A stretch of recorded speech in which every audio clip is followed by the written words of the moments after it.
ਤੁਸੀਂ ਸੁਣਦੇ ਪਏ ਹੋ ਪੰਜਾਬੀ ਰੇਡੀਓ USA। ਤੇ ਜੀ ਹੁਣ ਆਪਾਂ ਜਿਹੜੀ ਗੱਲਬਾਤ ਕਰਾਂਗੇ ਹਰਪਾਲ ਸਿੰਘ ਜੀ ਚੀਮਾ ਜਿਹੜੇ ਐਡਵੋਕੇਟ ਨੇ ਉੱਥੇ, ਤੇ ਉਹਨਾਂ ਨੇ ਆਪਣੇ ਪਿੰਡੇ ਤੇ ਇਸ ਸੰਤਾਪ ਨੂੰ ਬਹੁਤ ਲੰਬੇ ਟਾਈਮ ਲਈ ਹੰਢਾਇਆ ਆ। ਤੇ ਹੁਣ ਵੀ ਉਹ ਜਿਹੜਾ ਸੰਘਰਸ਼ ਦੇ ਵਿੱਚ ਬਿਲਕੁਲ ਉਹ ਕਹਿੰਦੇ ਆ ਵੀ ਇਹਨੂੰ ਮੋਢੇ ਨਾਲ ਮੋਢਾ ਜੋੜ ਕੇ ਕਿ ਆਪਣਾ ਆਪ ਉਹਨੀ ਸਾਰਾ ਹੀ ਉਹ ਦੇ ਦਿੱਤਾ ਹੋਇਆ। ਆਪਣੇ ਪੰਚ ਪ੍ਰਧਾਨੀ ਦੇ ਜਿਹੜੇ ਆਪਣੇ ਪ੍ਰੈਜ਼ੀਡੈਂਟ ਸੀਗੇ ਪਹਿਲੇ ਤੇ ਭਾਈ ਦਲਜੀਤ ਸਿੰਘ ਬਿੱਟੂ, ਉਹਨਾਂ ਨੂੰ ਚੱਕ ਲਿਆ ਗਿਆ ਜੀ, ਜਿਨ੍ਹਾਂ ਨੇ ਹੁਣੇ ਰੇਡੀਓ ਸ਼ੁਰੂ ਕੀਤਾ ਹੈ ਸੁਣਨਾ। ਤੇ ਨਾਲ ਹੀ ਕੁਲਵੀਰ ਸਿੰਘ ਬੜਾ ਪਿੰਡ ਜਿਹੜੇ ਹੁਣ ਪ੍ਰਧਾਨ ਨੇ ਜੀ ਪੰਚ ਪ੍ਰਧਾਨੀ ਦੇ, ਉਹਨਾਂ ਨੂੰ ਚੱਕ ਲਿਆ ਗਿਆ ਆ। ਤੇ ਉਹਨਾਂ ਦੇ ਜਿਹੜੇ ਕੇਸਾਂ ਦੀ ਪੈਰਵਾਈ ਆ ਉਹ ਸਰਦਾਰ ਹਰਪਾਲ ਸਿੰਘ ਜੀ ਚੀਮਾ ਕਰ ਰਹੇ। ਤੇ ਅਸੀਂ ਸਭ ਤੋਂ ਪਹਿਲਾਂ ਉਹਨਾਂ ਨੂੰ ਜੀ ਆਇਆਂ ਨੂੰ ਆਖਦੇ ਹਾਂ, ਸਵਾਗਤ ਕਹਿੰਦੇ ਹਾਂ ਸਰਦਾਰ ਹਰਪਾਲ ਸਿੰਘ ਚੀਮਾ ਜੀ। ਜੀ ਆਇਆਂ ਨੂੰ ਪੰਜਾਬੀ ਰੇਡੀਓ USA ਤੇ। ਸਾਰੇ ਪੰਜਾਬੀ ਰੇਡੀਓਜ਼ ਦੇ ਸੁਣਨ ਵਾਲੇ ਵੀਰਾਂ ਨੂੰ ਸਾਰਿਆਂ ਨੂੰ ਵਾਹਿਗੁਰੂ ਜੀ ਕਾ ਖਾਲਸਾ ਵਾਹਿਗੁਰੂ ਜੀ ਕੀ ਫਤਿਹ। ਤੇ ਜੀ ਹਰਪਾਲ ਸਿੰਘ ਚੀਮਾ ਜੀ, ਤੁਸੀਂ ਜ਼ਰੂਰ ਪੂਰੀ ਜਾਣਕਾਰੀ ਦਿਓ ਵੀ ਕਿੱਦਾਂ ਇਹ ਘਟਨਾ ਵਾਪਰੀ ਤੇ ਇਸ ਟਾਈਮ ਕੀ ਪੋਜੀਸ਼ਨ ਹੈਗੀ ਆ ਇਸ ਕੇਸ ਦੀ। ਦੇਖੋ, ਇਹ ਘਟਨਾ ਜਿਸ ਦਿਨ ਇੱਥੇ ਪੰਜਾਬ ਬੰਦ ਇਹਨਾਂ ਨੇ ਸਾਰੇ ਹਿੰਦੁਸਤਾਨ ਨੇ ਭਾਜਪਾ ਵਾਲਿਆਂ ਨੇ ਇਹ ਕੀਤਾ ਸੀਗਾ ਜੀ, ਉਸ ਦਿਨ ਇਹਨਾਂ ਨੂੰ ਸਵੇਰੇ ਉਹਨਾਂ ਨੇ ਪੁਲਿਸ ਨੇ ਚੱਕਿਆ ਹੈਗਾ ਭਾਈ ਕੁਲਵੀਰ ਸਿੰਘ ਬੜਾ ਪਿੰਡ ਉਹਨਾਂ ਦੇ ਘਰੋਂ ਜੀ ਨਵਾਂ ਸ਼ਹਿਰ ਪੁਲਿਸ ਨੇ ਜੀ। ਤੇ ਇਹ ਸਵੇਰੇ ਕੋਈ 1:30 ਵਜੇ ਦੀ ਘਟਨਾ ਆ ਜਦੋਂ ਚੱਕ ਕੇ ਲੈ ਕੇ ਗਏ ਆ। ਹਾਂਜੀ। ਤੇ 6 ਵਜੇ ਮੈਨੂੰ ਉਹਨਾਂ ਦੀ ਵਾਈਫ ਦਾ ਕਾਲ ਆਈ ਸੀ ਵੀ ਭਾਜੀ ਏਦਾਂ ਹੋ ਗਿਆ ਜੀ। ਅਸੀਂ ਉਸੇ ਟਾਈਮ ਨਵਾਂ ਸ਼ਹਿਰ ਪਹੁੰਚੇ ਸੀਗੇ। ਨਵਾਂ ਸ਼ਹਿਰ ਪਹੁੰਚ ਕੇ ਮੈਂ SSP ਦੇ ਦਫ਼ਤਰ ਗਏ ਤੇ ਉਹਨਾਂ ਨੂੰ ਉਹ ਹੈ ਨਹੀਂ ਸੀਗੇ ਮੌਜੂਦ। ਉਹਨਾਂ ਨੂੰ ਕਾਲ ਕੀਤੀ, ਮੇਰੀ ਟੈਲੀਫੋਨ ਤੇ ਉਹਨਾਂ ਦੇ ਨਾਲ ਗੱਲ ਹੋਈ। ਮੈਂ ਉਹਨਾਂ ਨੂੰ ਪੁੱਛਿਆ ਕਿ ਤੁਸੀਂ ਕਿਉਂ ਇਹਨਾਂ ਨੂੰ ਲੈ ਕੇ ਆਏ ਹੋ ਜੀ ਆਪਣਾ। ਉਹ ਇਹ ਗੱਲ ਕਹਿੰਦੇ ਕਿ ਮੈਂ ਪ੍ਰੀਵੈਂਟਿਵ ਮੇਜਰਸ ਕਰਕੇ ਅਸੀਂ ਲੈ ਕੇ ਆਏ ਹਾਂ ਜੀ। ਮੈਂ ਉਹਨਾਂ ਕਿਹਾ ਕਿਹੜੇ ਪ੍ਰੀਵੈਂਟਿਵ ਮੇਜਰਸ? ਉਹ ਕਹਿੰਦੇ law and order the problem ਸੀਗੀ ਆਪਣਾ ਜੀ। ਮੈਂ ਉਹਨਾਂ ਨੂੰ ਕਿਹਾ, ਮੈਂ ਕਿਹਾ ਵੀ ਅਗਰ law and order the problem ਸੀਗੀ ਤੇ ਇਹ ਜਲੰਧਰ ਪੁਲਿਸ ਨੂੰ ਚੱਕਣਾ ਚਾਹੀਦਾ ਸੀਗਾ, ਕਿਉਂਕਿ ਉਹਨਾਂ ਦਾ ਜਿਹੜਾ ਪਿੰਡ ਹੈ ਉਹ ਜਲੰਧਰ ਪੁਲਿਸ ਦੀ ਜੁਰਿਸਡਿਕਸ਼ਨ ਦੇ ਵਿੱਚ ਪੈਂਦਾ ਹੈ ਹਨਾ ਜੀ। ਉਹ ਕਹਿੰਦੇ ਵੀ ਨਹੀਂ, ਕੋਈ ਵੀ ਪੁਲਿਸ ਡਿਸਟ੍ਰਿਕਟ ਹੈ ਜਿਹੜਾ, ਜਿਹਨੂੰ ਵੀ ਕੋਈ ਇਨਫੋਰਮੇਸ਼ਨ ਹੋਵੇ ਲਾਅ ਐਂਡ ਆਰਡਰ ਦੇ ਖਰਾਬ ਹੋਣ ਦੇ ਸੰਬੰਧ ਵਿੱਚ, ਉਹ ਕਿਤੇ ਵੀ ਇੰਟਰਵੀਨ ਕਰਕੇ ਉਹਨਾਂ ਨੂੰ ਲੈ ਸਕਦਾ ਹੈ ਜੀ। ਮੈਂ ਉਹਨਾਂ ਨੂੰ ਕਿਹਾ ਵੀ ਮੈਂ ਤੁਹਾਨੂੰ ਮਿਲਣਾ ਚਾਹੁੰਦਾ, ਤੁਸੀਂ ਕਦੋਂ ਆਫਿਸ ਦੇ ਵਿੱਚ ਆ ਰਹੇ ਹੋ? ਉਹ ਕਹਿੰਦੇ ਨਹੀਂ, ਮੈਂ ਚੰਡੀਗੜ੍ਹ ਜਾ ਰਹੀ ਹਾਂ ਔਰ ਮੈਂ ਚੰਡੀਗੜ੍ਹ ਤੋਂ ਵਾਪਸ ਆਵਾਂਗੀ ਤੇ ਫਿਰ ਮਿਲ ਸਕਦੇ ਹਾਂ ਆਪਾਂ। ਸ਼ਾਇਦ ਅੱਜ ਨਾ ਮਿਲ ਸਕਦੇ ਹੋਈਏ, ਸਵੇਰੇ ਮਿਲੀਏ। ਪਰ ਅਸੀਂ ਕੁਲਵੀਰ ਸਿੰਘ ਬੜਾ ਪਿੰਡ ਨੂੰ 107-51 ਦੇ ਵਿੱਚ ਉਹਨਾਂ ਦਾ ਜੁਡੀਸ਼ੀਅਲ ਕਸਟਡੀ ਲੈ ਕੇ ਤੇ ਉਹਨਾਂ ਨੂੰ ਲੁਧਿਆਣੇ ਜੇਲ੍ਹ ਦੇ ਵਿੱਚ ਭੇਜ ਰਹੇ ਹਾਂ ਜੀ। ਸੋ ਇੰਨੀ ਗੱਲ ਹੋਣ ਦੇ ਬਾਵਜੂਦ ਉਹ ਕਹਿੰਦੇ ਵੀ ਅਸੀਂ ਕੱਲ੍ਹ ਨੂੰ ਮਿਲ ਸਕਦੇ ਹਾਂ ਸਵੇਰੇ ਤੁਹਾਨੂੰ। ਤੇ ਮੈਂ CIA ਸਟਾਫ ਸੀਗੇ, ਉਹ ਕੁਲਵੀਰ ਸਿੰਘ ਬੜਾ ਪਿੰਡ ਜਦੋਂ ਅਸੀਂ ਉੱਥੇ ਗਏ ਤਾਂ ਸਾਡੇ ਜਾਂਦਿਆਂ ਨੂੰ ਉਹਨਾਂ ਨੇ ਕੋਈ 9:30 ਵਜੇ ਮੈਜਿਸਟਰੇਟ ਦੇ ਘਰ ਹੀ ਪੇਸ਼ ਕਰਕੇ ਉਹਨਾਂ ਦਾ ਜੁਡੀਸ਼ੀਅਲ ਕਸਟਡੀ ਲੈ ਕੇ 25 ਤਰੀਕ ਤੱਕ ਉਹਨਾਂ ਨੂੰ ਛੱਡਣ ਲਈ ਜਾ ਰਹੇ ਸੀ। ਕੁਦਰਤੀ ਅਸੀਂ ਗੇਟ ਤੇ ਹੀ ਸਾਡੀ ਮੁਲਾਕਾਤ ਹੋ ਗਈ ਸੀ ਇਹ ਸਟਾਫ ਤੇ ਉਹ ਚਲੇ ਗਏ ਲੈ ਕੇ। ਜਦੋਂ ਅਸੀਂ ਇਹ ਗੱਲ ਹੀ ਕਰ ਰਹੇ ਸੀਗੇ ਤੇ ਮਤਲਬ ਇਹਨਾਂ ਦੀ ਭਾਈ ਦਲਜੀਤ ਸਿੰਘ ਉਹਨਾਂ ਦੀ ਬਿੱਟੂ ਜੋ ਸਾਡੇ ਪਹਿਲੇ ਪ੍ਰੈਜ਼ੀਡੈਂਟ ਸੀਗੇ, ਉਹਨਾਂ ਦੀ ਫਾਦਰ ਦੀ ਕਾਲ ਆਈ। ਉਹ ਕਹਿੰਦੇ ਵੀ ਸਾਡੇ ਘਰ ਦੇ ਵਿੱਚ ਵੀ ਪੁਲਿਸ ਹੈ ਜਿਹੜੀ ਉਹ ਬੈਠੀ ਹੈ ਤੇ ਦਲਜੀਤ ਸਿੰਘ ਉਹਨਾਂ ਨੂੰ ਗ੍ਰਿਫਤਾਰ ਕਰਨ ਲੱਗੇ ਆ ਜੀ। ਤੇ ਉਸ ਤੋਂ ਬਾਅਦ ਅਸੀਂ ਉੱਥੋਂ ਸਿੱਧਾ ਲੁਧਿਆਣੇ ਆ ਗਏ। ਲੁਧਿਆਣੇ ਜਦੋਂ ਆਏ ਤੇ ਸਾਡੇ ਆਉਂਦਿਆਂ ਨੂੰ ਉਹਨਾਂ ਨੂੰ ਗ੍ਰਿਫਤਾਰ ਕਰਕੇ ਪੁਲਿਸ 5 ਨੰਬਰ ਡਿਵੀਜ਼ਨ ਦੇ ਵਿੱਚ ਲੈ ਗਈ ਸੀਗੀ। ਅਸੀਂ 5 ਨੰਬਰ ਡਿਵੀਜ਼ਨ 'ਚ ਗਏ। ਉੱਥੇ ਜਾ ਕੇ ਅਸੀਂ ਉਹਨਾਂ ਨੂੰ ਮਿਲਣ ਦੀ ਕੋਸ਼ਿਸ਼ ਕੀਤੀ ਪਰ ਉਹਨਾਂ ਨੇ ਪੁਲਿਸ ਨੇ ਸਾਨੂੰ ਮਿਲ ਨਹੀਂ ਦਿੱਤਾ। SSP DCP ਤੂਰ ਨੇ ਇੱਥੇ, ਮੈਂ ਉਹਨਾਂ ਨੂੰ ਕਾਲ ਕੀਤੀ ਤੇ ਉਹ ਮੈਨੂੰ ਕਹਿਣ ਲੱਗ ਗਏ ਕਿ ਸਾਨੂੰ ਪਤਾ ਲੱਗਿਆ ਕਿ ਤੁਹਾਡੇ ਕੋਲ ਜਿਹੜੇ ਇਹਨਾਂ ਦੇ ਅਰੈਸਟ ਦੇ ਹਾਈ ਕੋਰਟ ਤੋਂ ਸਟੇ ਵਾਰੰਟ ਨੇ। ਮੈਂ ਉਹਨਾਂ ਨੂੰ ਕਿਹਾ ਵੀ ਨਹੀਂ, ਇੱਦਾਂ ਦੀ ਕੋਈ ਸਾਡੇ ਕੋਲ ਸਟੇ ਵਾਰੰਟ ਨਹੀਂ ਹੈਗੇ ਇਹਨਾਂ ਦੇ ਰਿਹਾਈ ਦੇ। ਉਹ ਕਹਿੰਦੇ ਵੀ ਮੈਨੂੰ ਕਿਸੇ ਨੇ ਦੱਸਿਆ। ਮੈਂ ਕਿਹਾ ਨਹੀਂ। ਉਹ ਕਹਿੰਦੇ ਜੇ ਤੁਹਾਡੇ ਕੋਲ ਹੈਗੇ ਆ ਤੇ ਲੈ ਆਓ, ਮੈਨੂੰ ਮਿਲ। ਮੈਂ ਕਿਹਾ ਜੀ ਸਾਡੇ ਕੋਲ ਨਹੀਂ ਹੈਗੇ, ਪਰ ਸਾਨੂੰ ਪਤਾ ਲੱਗੇ ਵੀ ਤੁਸੀਂ ਇਹਨਾਂ ਨੂੰ ਫੜਿਆ ਕਿਉਂ। ਤੇ ਉਹਨਾਂ ਦਾ ਵੀ ਇਹੀ ਜਵਾਬ ਸੀਗਾ ਜੋ SSP ਨਵਾਂ ਸ਼ਹਿਰ ਦਾ ਸੀਗਾ ਕਿ ਅਸੀਂ ਪ੍ਰੀਵੈਂਟਿਵ ਮੇਜਰ ਦੇ ਉੱਤੇ ਇਹਨਾਂ ਨੂੰ ਗ੍ਰਿਫਤਾਰ ਕੀਤਾ ਹੋਇਆ ਹੈਗਾ ਜੀ। ਤੇ ਅਸੀਂ ਇਹਨਾਂ ਨੂੰ ਮੈਂ ਕਿਹਾ ਜੀ ਮੈਂ ਇਹਨਾਂ ਨੂੰ ਮਿਲਣਾ ਚਾਹੁੰਦਾ। ਤੇ ਉਹ ਚੁੱਪ ਕਰ ਗਏ, 2-3 ਮਿੰਟ ਚੁੱਪ ਰਹੇ। ਫਿਰ ਹੈਲੋ ਕਰਨ ਤੋਂ ਬਾਅਦ ਫਿਰ ਅਕਸਰ ਉਹ ਬੋਲੇ। ਫਿਰ ਮੈਂ ਉਹਨਾਂ ਨੂੰ ਕਿਹਾ, ਉਹ ਕਹਿੰਦੇ, ਮੈਂ ਕਿਹਾ ਜੀ 107-51 ਤੁਸੀਂ ਗ੍ਰਿਫਤਾਰ ਕੀਤੇ ਸਾਡੇ ਲੀਡਰ, ਸਾਨੂੰ ਮਿਲਣ ਦਿਓ। ਇੱਥੇ 1.5 ਘੰਟਾ ਹੋ ਗਿਆ ਸਾਨੂੰ ਮਿਲਣ ਨੂੰ, ਅਸੀਂ ਪੁੱਛੀਏ। ਤੇ ਮੈਨੂੰ ਕਹਿਣ ਲੱਗੇ ਕਿ ਕਹਿੰਦੇ ਵੀ ਕੋਈ ਗੱਲ ਨਹੀਂ, ਮੈਂ SHO ਨੂੰ ਕਹਿਣਾ। ਪਰ ਅਸੀਂ 1.5 ਘੰਟਾ ਉੱਥੇ ਖੜੇ ਰਹੇ। ਉਹਨਾਂ ਨੇ ਕੋਈ SHO ਨੂੰ ਨਹੀਂ ਕਿਹਾ ਹੈਗਾ, ਤੇ 1.5 ਘੰਟੇ ਤੋਂ ਬਾਅਦ ਅਸੀਂ ਚਲੇ ਗਏ। ਮੁੜ ਕੇ ਅਸੀਂ ਉਹਨਾਂ ਨੂੰ ਕਾਲਾਂ ਕਈ ਕੀਤੀਆਂ ਪਰ ਉਹਨਾਂ ਨੇ ਨਹੀਂ ਚੱਕਿਆ, ਉਹਨਾਂ ਦਾ ਫੋਨ ਅੰਗੇਜ ਆਵੇ, ਨੋ ਆਨਸਰ। ਸੋ ਇਹ ਤਾਂ ਉਸ ਦਿਨ ਦੀ ਘਟਨਾ ਜਿਸ ਦਿਨ ਦੀ ਪੰਜਾਬ ਬੰਦ ਸੀਗਾ। ਤੇ ਇਹਨਾਂ ਨੂੰ ਵੀ ਉਸੇ ਦਿਨ ਉਹਨਾਂ ਨੇ ਸਾਡੇ ਜਾਣ ਤੋਂ ਬਾਅਦ ਇਹਨਾਂ ਨੂੰ ਰੱਖਿਆ ਹੋਇਆ ਸੀਗਾ। ਸ਼ਾਮ ਨੂੰ ਉਹਨਾਂ ਨੇ ਮੈਜਿਸਟਰੇਟ ਦੇ ਪੇਸ਼ ਕਰਕੇ ਤੇ 3 ਤਰੀਕ ਤੱਕ 107/52 ਦੇ ਵਿੱਚ ਇਹਨਾਂ ਨੂੰ ਜੁਡੀਸ਼ੀਅਲ ਕਸਟਡੀ ਦੇ ਵਿੱਚ ਇਹਨਾਂ ਨੂੰ ਵੀ ਲੁਧਿਆਣੇ ਜੇਲ੍ਹ ਭੇਜ ਦਿੱਤਾ। ਜੀ। ਦੂਸਰੇ ਦਿਨ ਸਵੇਰੇ ਆਪਣਾ ਇਹਨਾਂ ਦੋਨਾਂ ਦੇ ਘਰ ਪੁਲਿਸ ਨੇ ਰੇਡ ਕੀਤੀ। ਉਹਨਾਂ ਦੇ ਬੜਾ ਪਿੰਡ ਦੇ ਘਰ ਵੀ, ਭਾਈ ਬੜਾ ਪਿੰਡ ਉਹਨਾਂ ਦੇ ਘਰ ਵੀ ਜਲੰਧਰ ਪੁਲਿਸ ਨੇ ਰੇਡ ਕੀਤੀ। ਔਰ ਇੱਧਰੋਂ ਇਹਨਾਂ ਨੇ 5 ਨੰਬਰ ਡਿਵੀਜ਼ਨ ਵਾਲਿਆਂ ਨੇ ਲੁਧਿਆਣੇ ਵਾਲਿਆਂ ਨੇ ਭਾਈ ਦਲਜੀਤ ਸਿੰਘ ਉਹਨਾਂ ਦੇ ਘਰ ਰੇਡ ਕੀਤੇ। ਹਾਂਜੀ। ਔਰ ਇਹਨਾਂ ਦੇ ਜਦੋਂ ਰੇਡ ਕਰਨ ਤੋਂ ਬਾਅਦ ਉਹਨਾਂ ਦੀ ਵਾਈਫ ਨੇ ਪਹਿਲਾਂ ਤੋਂ ਮੈਨੂੰ ਦੱਸਿਆ ਭਾਈ ਕੁਲਬੀਰ ਸਿੰਘ ਉਹਨਾਂ ਦੀ, ਫਿਰ ਸਵੇਰੇ ਕੋਈ ਇਹ ਸਾਜਰੇ ਕੋਈ 4:30 ਵਜੇ ਦੇ ਕਰੀਬਨ ਪੁਲਿਸ ਆਈ ਔਰ ਉਹਨਾਂ ਨੇ ਰੇਡ ਰਾਉਂਡ ਅਪ ਕੀਤਾ ਸਾਰਾ ਘਰ। ਤੇ ਅੰਦਰ ਆਣ ਕੇ ਮੈਨੂੰ ਕਹਿੰਦੇ ਵੀ ਤੁਸੀਂ ਦਰਵਾਜ਼ੇ ਆਪਣਾ ਖੋਲੋ ਤੇ ਅਲਮਾਰੀਆਂ ਖੋਲੋ, ਅਸੀਂ ਸਰਚ ਕਰਨੀ ਆ। ਉਹ ਕਹਿੰਦੇ ਵੀ ਮੈਂ ਉਹਨਾਂ ਨੂੰ ਪੁੱਛਿਆ ਤੁਹਾਡੇ ਕੋਲ ਕੀ ਸਰਚ ਵਾਰੰਟ ਹੈਗੇ ਆ ਜਾਂ ਕੋਈ ਹੈ, ਤੁਸੀਂ ਕਿਸ ਤਰੀਕੇ ਨਾਲ ਸਰਚ ਕਰਦੇ ਹੋ? ਉਹ ਕਹਿੰਦੇ ਵੀ ਉਹਨਾਂ ਨੇ ਕੋਈ ਜਵਾਬ ਨਹੀਂ ਦਿੱਤਾ। ਉਹ ਕਹਿੰਦੇ ਜੀ ਅਸੀਂ ਸਰਚ ਕਰਨੀ ਆ, ਤੁਸੀਂ ਦਰਵਾਜ਼ੇ ਖੋਲੋ। ਕੱਲੀ ਜਨਾਨੀ ਉਹਨਾਂ ਨੇ ਇਹ ਵੀ ਕਿਹਾ ਕਿ ਤੁਸੀਂ ਲੈ ਕੇ ਆਓ ਪਿੰਡ ਦੇ ਕਿਸੇ ਮੋਹਤਵਰ ਬੰਦਿਆਂ ਨੂੰ, ਪੰਚਾਇਤ ਨੂੰ, ਪਰ ਕਿਸੇ ਨੇ ਉਹਨਾਂ ਦੀ ਕੋਈ ਗੱਲ ਨਹੀਂ ਸੁਣੀ। ਹਾਰ ਕੇ ਉਹਨਾਂ ਨੂੰ ਕਹਿੰਦੇ ਤੁਸੀਂ ਦਰਵਾਜ਼ਾ ਖੋਲੋ, ਅਸੀਂ ਸਰਚ ਕਰਨੀ ਆ। ਜੀ। ਤੇ ਉਹਨਾਂ ਨੇ ਉਹ ਦਰਵਾਜ਼ੇ ਖੋਲ ਦਿੱਤੇ। ਕੱਲੀ ਲੇਡੀ ਸੀਗੀ। ਦਰਵਾਜ਼ੇ ਖੋਲ ਕੇ ਤੇ ਉਹਨਾਂ ਨੇ ਅੰਦਰੋਂ ਅਲਮਾਰੀਆਂ ਖੋਲ ਦਿੱਤੀਆਂ ਤੇ ਇਹ ਉਧਰ ਸਰਚ ਕਰਨ ਲੱਗੇ ਤੇ ਉਹਨਾਂ ਨੇ ਕਿਹਾ ਦੂਜਾ ਕਮਰਾ ਵੀ ਖੋਲੋ। ਦੂਜਾ ਕਮਰਾ ਖੋਲਿਆ। ਇਸ ਦੇ ਬਾਵਜੂਦ ਉਹ ਕਹਿੰਦੇ ਹੈ ਕਿ ਜਦੋਂ ਮੈਂ ਦੂਜਾ ਕਮਰਾ ਖੋਲ ਰਹੀ ਸੀ ਤੇ ਅਲਮਾਰੀਆਂ ਖੋਲ ਰਹੀ ਸੀ ਤੇ ਇਹਨਾਂ ਨੇ ਮੈਨੂੰ ਅੰਦਰੋਂ ਆਵਾਜ਼ ਮਾਰੀ ਵੀ ਬੀਬੀ ਨੂੰ ਬੁਲਾਓ। ਤੇ ਮੈਂ ਅੰਦਰ ਗਈ ਕਮਰੇ ਦੇ ਵਿੱਚ, ਜਿਹੜੇ ਕਮਰੇ 'ਚ ਪਹਿਲਾਂ ਸਰਚ ਕਰ ਰਹੇ ਸੀ, ਤੇ ਇੱਕ ਪੁਲਿਸ ਆਫਿਸਰ ਸਾਡੇ ਬੈੱਡ ਦੇ ਉੱਤੇ ਬੈਠਾ ਸੀਗਾ। ਅੱਛਾ ਜੀ। ਉਹਨੇ ਆਪਣੇ ਏਦਾਂ ਜਿੱਦਾਂ ਲੱਤ ਦੇ ਥੱਲੇ ਰਿਵਾਲਵਰ ਕੱਢਿਆ ਮਤਲਬ ਤੇ ਮੈਨੂੰ ਦਿਖਾ ਕੇ ਕਹਿੰਦਾ ਵੀ ਆਹ ਤੁਹਾਡੇ ਬੈੱਡ ਤੋਂ ਮਿਲਿਆ। ਅੱਛਾ ਜੀ।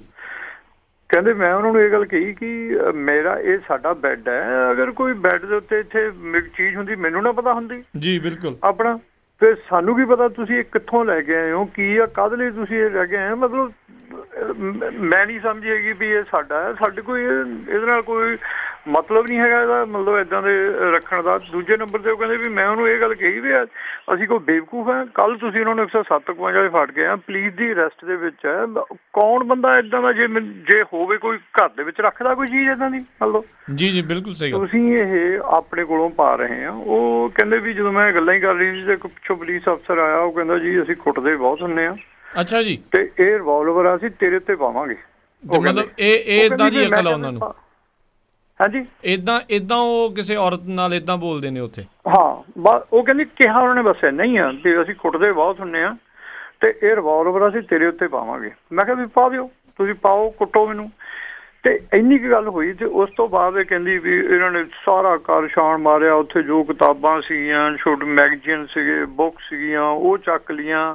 ਕੈਮਰੇ ਪਏ ਸੀਗੇ, ਲੈਪਟਾਪ ਪਏ ਸੀਗੇ, ਇੱਕ ਉਹਨਾਂ ਦੇ ਭਤੀਜੇ ਦਾ ਲੈਪਟਾਪ ਸੀਗਾ ਉਹ ਚੱਕ ਲਿਆ। ਸਟਿਲ ਕੈਮਰੇ, ਦੂਜਾ ਕੈਮਰਾ ਸੀਗਾ ਆਪਣਾ ਮੂਵੀ ਕੈਮਰਾ ਆ, ਉਹ ਚੱਕ ਲਿਆ। ਜੀ। 3-4 ਘੰਟੇ ਲੱਗੇ ਰਹੇ। ਇਨ ਦਾ ਮੀਨ ਟਾਈਮ ਕਹਿੰਦੇ ਵੀ ਮੈਂ ਬਾਹਰ ਨਿਕਲ ਕੇ ਮੈਂ ਸਰਪੰਚ ਨੂੰ ਕਾਲ ਕੀਤੀ ਪਿੰਡ ਦੇ ਨੂੰ, ਤੇ ਮੈਂ ਪਿੰਡ ਦੇ 2-3 ਬੰਦਿਆਂ ਨੂੰ ਕਾਲ ਕੀਤੀ ਵੀ ਤੁਸੀਂ ਆਓ ਇੱਥੇ ਵੀ ਇੱਦਾਂ ਦਾ ਕਰਕੇ ਪੁਲਿਸ ਸਰਚ ਕਰੀ। ਉਹ ਵੀ ਆ ਗਏ ਉੱਥੇ ਇੰਨੇ ਨੂੰ। ਉਸ ਤੋਂ ਬਾਅਦ ਦੇ ਵਿੱਚ ਜਦੋਂ ਕੋਈ ਘੰਟੇ ਕੁ ਬਾਅਦ ਕਹਿੰਦੀ ਉਹ ਆਏ, ਸਾਰੇ ਡਰਦੇ, ਪਰ ਉਹ ਪਰਾਂ ਹੀ ਖੜੇ ਰਹੇ ਆ, ਕੋਈ ਨਹੀਂ ਅੰਦਰ ਆਇਆ। ਮਤਲਬ ਸਾਡੇ ਕੰਪਾਊਂਡ ਦੇ ਬਾਹਰ ਜਿਹੜੀ ਸੜਕ ਹੈ ਉਹਦੇ ਉੱਤੇ ਖੜੇ ਰਹੇ ਉਹ। ਜੀ। ਉਸ ਤੋਂ ਬਾਅਦ ਮੈਨੂੰ ਕਹਿੰਦੇ ਕਿ ਤੁਸੀਂ ਆਪਣੇ ਅੰਦਰ, ਇਹ ਰਹਿੰਦੇ ਆ ਬਾਹਰ ਖੂਹ ਦੇ ਉੱਤੇ ਆਪਣਾ ਫਾਰਮ ਹਾਊਸ ਦੇ ਉੱਤੇ, ਤੇ ਉਹ ਕਹਿੰਦੇ ਵੀ ਸਾਨੂੰ ਆਪਣੇ ਪਿੰਡ ਵਾਲੇ ਅੰਦਰਲੇ ਘਰ ਦੀ ਜਿਹੜਾ ਉੱਪਰ ਤੁਹਾਡਾ ਕਮਰਾ ਉਹਦੀ ਚਾਬੀ ਦਿਓ। ਮਤਲਬ ਹਾਂਜੀ। ਤੇ ਇਹਨਾਂ ਨੇ ਮੇਰੇ ਤੋਂ ਚਾਬੀ ਲਈ ਤੇ ਉੱਥੋਂ ਇਹ ਬਾਅਦ ਦੇ ਵਿੱਚ ਉਹ ਘਰ ਆਏ, ਮੈਨੂੰ ਨਹੀਂ ਲੈ ਕੇ ਆਇਆ। ਆਣ ਕੇ ਇਹਨਾਂ ਨੇ ਘਰ ਦੇ ਵਿੱਚ ਜਿੱਦਾਂ ਖੋਲ੍ਹਿਆ ਤੇ ਜਦੋਂ ਮੈਂ ਬਾਅਦ ਦੁਪਹਿਰ ਉੱਥੋਂ ਫਿਰ ਚਲੇ ਗਏ ਵਾਪਸ। ਕੋਈ 4.5 ਘੰਟੇ ਲੱਗੇ ਸਰਚ ਦੇ ਉੱਤੇ। ਕਹਿੰਦੀ ਜਦੋਂ ਮੈਂ ਬਾਹਰ ਪਿੰਡ ਤੋਂ ਆਪਣੇ ਫਾਰਮ ਹਾਊਸ ਤੋਂ ਕੋਈ 10-11 ਵਜੇ ਘਰ ਗਈ ਤੇ ਘਰ ਦੇ ਜਿਹੜੇ ਸਾਡੇ ਕਮਰੇ ਦੇ ਕੁੰਡੇ ਸੀ ਉਹ ਮਰੋੜੇ ਸੀ। ਤੇ ਮੈਨੂੰ ਘਰੋਂ ਪਤਾ ਲੱਗਿਆ ਮਾਤਾ ਜੀ ਹੁਣਾਂ ਤੋਂ, ਪਿਤਾ ਜੀ ਹੁਣਾਂ ਤੋਂ, ਤੇ ਉਹ ਪਹਿਲਾਂ ਉੱਥੇ ਗਏ ਆ ਕਿਤੇ ਘਰ। ਉੱਥੇ ਉਹਨਾਂ ਨੇ ਸਰਚ ਕੀਤੀ, ਉਹਨਾਂ ਨੇ ਕੀਤੀ ਆ, ਕੁੰਡੇ ਤੋੜਨ ਦੀ ਕੋਸ਼ਿਸ਼ ਕੀਤੀ ਆ, ਪਰ ਉਹਨਾਂ ਨੇ ਕਿਤੇ ਉਹਦੇ ਘਰਦਿਆਂ ਨੇ, ਉਹਨਾਂ ਦੇ ਪਿਤਾ ਜੀ ਨੇ ਕਿਹਾ ਵੀ ਤੁਸੀਂ ਇਹਨਾਂ ਨੂੰ ਕੁੰਡੇ ਕਿਉਂ ਤੋੜਦੇ ਹੋ ਜਾਂ ਕੋਈ ਕਿਉਂ ਜਿੰਦੇ ਤੋੜਦੇ ਹੋ? ਵੀ ਚਾਬੀ ਉਹਨਾਂ ਦੇ ਕੋਲ ਹੈ, ਮਤਲਬ ਵੀ ਬੇਟੀ ਕੋਲ ਹੈ, ਤੁਸੀਂ ਜਾ ਕੇ ਚਾਬੀ ਖੂਹ ਤੋਂ ਲੈ ਆਓ, ਤੁਸੀਂ ਕਿਉਂ ਤੋੜਦੇ ਹੋ? ਮਤਲਬ ਇਹਨਾਂ ਨੂੰ ਹੈਗਾ। ਤੇ ਉਸ ਸਮੇਂ ਫਿਰ ਉੱਥੇ ਇੱਦਾਂ ਹੀ ਕੁੰਡੇ ਮਰੋੜੇ ਹੋਏ ਛੱਡ ਕੇ ਆ ਗਏ। ਤੇ ਬਾਅਦ ਦੇ ਵਿੱਚ ਇਹਨਾਂ ਨੇ ਜਾ ਕੇ ਉੱਥੇ ਆਪਣਾ ਚਾਬੀ ਲਿਆ ਕੇ ਕੁੰਡਾ ਖੋਲ੍ਹਿਆ ਤੇ ਸਰਚ ਕੀਤੀ। ਆਪਣਾ ਕੱਪੜੇ ਕੁੱਪੜੇ ਖਿਲਾਰੇ ਕਹਿੰਦੀ ਪਏ ਸੀਗੇ। ਮੈਨੂੰ ਕੋਈ ਪਤਾ ਨਹੀਂ ਵੀ ਕੀ ਉੱਥੋਂ ਲੈ ਕੇ ਗਏ ਆ, ਕੀ ਕੱਢ ਕੇ ਲੈ ਕੇ ਗਏ ਆ। ਸੋ ਉਸ ਤੋਂ ਬਾਅਦ ਉਹ ਉੱਥੋਂ ਜਾਣ ਤੋਂ ਬਾਅਦ ਅੱਜ ਜੋ ਵੀ ਤੁਹਾਨੂੰ ਤੁਸੀਂ ਅਖਬਾਰਾਂ ਦੇ ਵਿੱਚ ਖਬਰਾਂ ਦੇ ਵਿੱਚ ਪੜ੍ਹਿਆ ਹੈ ਕਿ ਉਹ ਉੱਥੋਂ ਜੀ ਪਿਸਤੌਲ ਫੜਿਆ ਗਿਆ, ਉੱਥੋਂ ਦੂਰਬੀਨਾਂ ਫੜੀਆਂ ਗਈਆਂ, ਉੱਥੇ ਇੱਕ ਏਅਰ ਗਨ ਪਈ ਹੁੰਦੀ ਸੀ ਬਹੁਤ ਛੋਟੀ ਬੱਚਿਆਂ ਦੀ, ਜਿਹੜੀ ਬੱਚਿਆਂ ਦੇ ਲਈ ਆ ਸ਼ਾਟ ਮਾਰਨ ਲਈ। ਉਸ ਏਅਰ ਗਨ ਦੇ ਉੱਤੇ ਆਹ ਦੂਰਬੀਨ ਜੀ ਲੱਗੀ ਹੋਈ ਸੀ, ਬੱਚਿਆਂ ਨੇ ਕਿਤੇ ਲੈ ਕੇ ਕੋਈ ਬੰਦਾ ਆਇਆ ਉਹਨਾਂ ਨੂੰ ਦੇ ਗਿਆ, ਉਹ ਲਾਈ ਹੋਈ ਸੀ ਉੱਥੇ ਆਮ ਪਈ ਸੀ। ਸਾਰੇ ਬੰਦੇ ਜਿੰਨੇ ਵੀ ਜਾਂਦੇ ਸੀਗੇ ਉੱਥੇ ਕਦੀ ਕਦੀ ਐਵੇਂ ਸ਼ੁਗਲ ਕਰੀ ਜਾਣਾ ਉਹਦੇ ਨਾਲ, ਬੱਚਿਆਂ ਨੇ ਬੈਠਿਆਂ ਨੇ। ਉਹ ਇਹਨਾਂ ਨੇ ਚੱਕ ਕੇ ਜੀ ਇਹ ਬੀਨਾ ਕਲੌਜ਼ ਨੇ ਜੀ, ਇਹ ਦੂਰਬੀਨਾਂ ਰੱਖੀਆਂ ਹੋਈਆਂ ਨੇ ਜੀ। ਸਾਰਾ ਉਹ ਡਰਾਮਾ ਮੈਗਜ਼ੀਨ ਜਿਹੜੇ ਆ ਉਹ ਆਮ ਪਬਲਿਸ਼ਰ ਹੋਣ ਵਾਲੇ ਮੈਗਜ਼ੀਨ ਆ, ਕਿਤਾਬਾਂ ਜਿਹੜੀਆਂ ਨੇ ਉਹ ਆਮ ਪੜ੍ਹਨ ਵਾਲੀਆਂ ਕਿਤਾਬਾਂ ਨੇ, ਸਾਰੀਆਂ ਸਟਾਲਾਂ ਦੇ ਉੱਤੇ ਵਿਕਦੀਆਂ ਨੇ ਔਰ ਰਜਿਸਟ੍ਰੇਸ਼ਨ ਨੰਬਰ ਉਹਨਾਂ ਦੇ ਉੱਤੇ ਲੱਗੇ ਹੋਏ ਆ। ਚੱਕ ਕੇ ਇਹਨਾਂ ਨੇ ਸਾਰਾ ਉੱਥੋਂ ਲਿਜਾ ਕੇ ਤੇ ਆ ਜੋ ਤੁਹਾਡੇ ਸਾਹਮਣੇ ਆਇਆ ਇਹ ਡਰਾਮਾ ਕੀਤਾ। ਔਰ ਉਸ ਤੋਂ ਬਾਅਦ ਇਹਨਾਂ ਨੇ ਉਹੀ ਚੀਜ਼ਾਂ ਮਤਲਬ ਲੈ ਕੇ ਫਲੋਰ ਕੋਰਟ ਦੇ ਵਿੱਚ ਆਏ ਤੇ ਫਲੋਰ ਕੋਰਟ ਤੋਂ ਇਹਨਾਂ ਨੇ ਉਸੇ ਦਿਨ ਦੂਸਰੇ ਦਿਨ ਉੱਥੋਂ ਉਹਨਾਂ ਦੇ ਪ੍ਰੋਡਕਸ਼ਨ ਵਾਰੰਟ ਲਿਆ ਕੇ ਉੱਥੋਂ ਪੇਸ਼ ਕਰਕੇ ਤੇ ਅੱਜ 25 ਤਰੀਕ ਤੱਕ ਇਹਨਾਂ ਦੇ ਰਿਮਾਂਡ ਲਿਆ ਹੋਇਆ ਪੁਲਿਸ ਕਸਟਡੀ ਦੇ ਵਿੱਚ ਆਪਣਾ। ਤੇ ਕਿਸੇ ਨੂੰ ਦੱਸਿਆ ਨਹੀਂ ਇਹਨਾਂ ਨੇ ਵੀ ਉਹ ਕਿੱਥੇ ਨੇ ਕਿੱਥੇ ਨਹੀਂ ਹੈਗੇ। 2-4 ਵਾਰੀ ਇਹਨਾਂ ਨੇ ਰੋਟੀ ਪਾਣੀ ਬਾਰੇ ਪਹੁੰਚਾਉਣ ਦੀ ਕੋਸ਼ਿਸ਼ ਕੀਤੀ ਆ ਪਰ ਕਿਸੇ ਨੇ ਨਹੀਂ ਦੱਸਿਆ। ਗ੍ਰਾਇਆ ਪੁਲਿਸ ਨੇ ਲਿਆ ਇਹਦਾ ਮਤਲਬ ਪੁਲਿਸ ਕਸਟਡੀ ਦਾ ਜਿਹੜੀ ਹੈਗੀ ਆ ਗ੍ਰਾਇਆ ਪੁਲਿਸ ਕੋਲ ਆ, ਪਰ ਗ੍ਰਾਇਆ ਪੁਲਿਸ ਨੂੰ ਪੁੱਛੋ ਉਹ ਕਹਿੰਦੀ ਆ ਵੀ ਸਾਡੇ ਕੋਲ ਤਾਂ ਹੈ ਹੀ ਨਹੀਂ ਕਿਉਂ। ਸੋ ਇਸ ਤਰੀਕੇ ਦਾ ਤੇ ਅੱਜ ਅਸੀਂ ਜਾ ਰਹੇ ਹਾਂ ਹੁਣੇ ਤੇ ਅੱਜ ਉਹਨਾਂ ਨੂੰ ਪੇਸ਼ ਕਰਨਾ। ਅੱਜ ਉਹਨਾਂ ਦੇ ਪੁਲਿਸ ਰਿਮਾਂਡ ਦਾ ਆਖਰੀ ਦਿਨ ਮਤਲਬ ਹੁਣ ਉੱਥੇ ਜਾ ਕੇ ਪਤਾ ਲੱਗੇਗਾ ਕਿ ਇਹ 5 ਦਿਨਾਂ ਦੇ ਵਿੱਚ ਉਹਨਾਂ ਨੇ ਕੀ ਕੀਤਾ, ਕੀ ਨਹੀਂ ਹੋਇਆ, ਕਿਸ ਤਰੀਕੇ ਨਾਲ ਉਹਨਾਂ ਨੇ ਟੌਰਚਰ ਕੀਤਾ, ਮਤਲਬ ਉੱਥੇ ਜਾ ਕੇ ਪਤਾ ਲੱਗੇਗਾ। ਸੋ ਇਸ ਟਾਈਮ ਦੂਸਰੇ ਪਾਸੇ ਜੀ ਹਾਂਜੀ ਕੰਟੀਨਿਊ ਕਰੋ ਜੀ। ਹਾਂਜੀ ਦੂਸਰੇ ਪਾਸੇ ਉਸੇ ਦਿਨ ਜਿਸ ਦਿਨ ਇੱਧਰ 4:30 ਵਜੇ ਹੋਇਆ ਤੇ 6:30-7 ਵਜੇ ਹੀ ਮਤਲਬ ਇਹਨਾਂ ਦੇ ਭਾਈ ਦਲਜੀਤ ਸਿੰਘ ਉਹਨਾਂ ਦੇ ਘਰ ਆ ਗਈ ਪੁਲਿਸ ਔਰ ਉਹਨਾਂ ਦੇ ਘਰ ਉਹਨਾਂ ਨੇ ਉੱਦਾਂ ਹੀ ਥੋਰਲੀ ਉਹਨਾਂ ਨੇ ਸਰਚ ਕੀਤਾ। ਔਰ ਜਦੋਂ ਉੱਥੇ ਸਰਚ ਹੋਈ ਤਾਂ ਮੈਨੂੰ ਉਹਨਾਂ ਨੇ ਕਾਲ ਕੀਤੀ ਤੇ ਆਲਮੋਸਟ 2-2.5 ਘੰਟੇ ਬਾਅਦ ਮੈਂ ਘਰੋਂ, ਮੇਰੇ 1.5-2 ਘੰਟਿਆਂ ਦਾ ਰਸਤਾ ਹੈ ਲੁਧਿਆਣੇ ਦਾ, ਮੈਂ 2.5-3 ਘੰਟਿਆਂ ਬਾਅਦ ਉੱਥੇ ਮੈਂ ਪਹੁੰਚ ਗਿਆ ਕੋਈ 9:30 ਵਜੇ। ਤੇ ਮੇਰੇ ਜਾਂਦਿਆਂ ਨੂੰ ਬਿਲਕੁਲ ਸਮਾਨ ਸਾਰਾ ਖਿਲਾਰਿਆ ਸੀ। ਘਰ ਦੇ ਇਹ ਗੱਲ ਕਹਿ ਰਹੇ ਸੀਗੇ ਕਿ ਉਹਨਾਂ ਨੇ ਇੱਥੋਂ ਜਿੰਨੇ ਸਾਡੇ ਲੈਪਟਾਪ ਸੀਗੇ ਆਪਣਾ ਤੇ ਕੰਪਿਊਟਰ ਸੀਗਾ, ਕੈਮਰੇ ਸੀਗੇ, ਈਵਨ ਪਰਸਨਲ ਡਾਕੂਮੈਂਟ, ਸਾਡੀਆਂ ਫਾਈਲਾਂ ਘਰ ਦੀਆਂ, ਘਰ ਦੇ ਕੋਈ ਚਿੱਠੀਆਂ ਪੱਤਰ ਔਰ ਆਹ ਇੱਕ ਹਰਸਿਮਰਨ ਸਿੰਘ ਉਹਨਾਂ ਦੀ ਲਿਖੀ ਹੋਈ ਸਿੱਖ ਵਿਜ਼ਨ ਕਿਤਾਬ ਹੈ 2025, ਉਹਦੀਆਂ 7-8 ਕਾਪੀਆਂ। ਇੱਕ ਦਲ ਖਾਲਸਾ ਵਾਲਿਆਂ ਨੇ ਇੱਕ ਡਾਇਰੀ ਇਸ਼ੂ ਕੀਤੀ ਸੀਗੀ, ਉਹਦੀਆਂ ਕੋਈ 8-10 ਬੁੱਕਾਂ ਉਹਦੇ ਚੋਂ ਕੱਢ ਕੇ ਲੈ ਗਏ ਆ।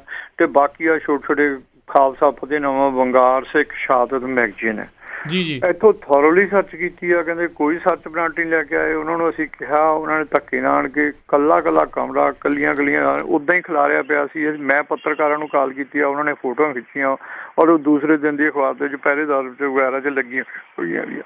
ਉੱਥੋਂ ਇਹਨਾਂ ਨੇ ਇਹਨਾਂ ਦੇ ਫਾਦਰ ਨੂੰ ਇਹ ਗੱਲ ਕਹੀ ਜਿਹੜੇ ਕਿ ਬਜ਼ੁਰਗ ਨੇ ਵੀ ਸਾਡੇ ਨਾਲ ਚਲੋ ਆਫਿਸ ਦੇ ਵਿੱਚ ਅਸੀਂ ਤੁਹਾਡੀ ਸਰਚ ਕਰਨੀ ਹੈ, ਜਿਹੜਾ ਤੁਹਾਡਾ ਸ਼੍ਰੋਮਣੀ ਅਕਾਲੀ ਦਲ ਪੰਚ ਪ੍ਰਧਾਨੀ ਦਾ ਆਫਿਸ। ਉਹ ਕਹਿੰਦੇ ਵੀ ਮੈਂ ਤਾਂ ਜਾ ਨਹੀਂ ਸਕਦਾ, ਮੈਂ ਬਜ਼ੁਰਗ ਹਾਂ, ਇੱਕ ਛੋਟਾ ਜਿਹਾ ਬੱਚਾ ਸੀਗਾ।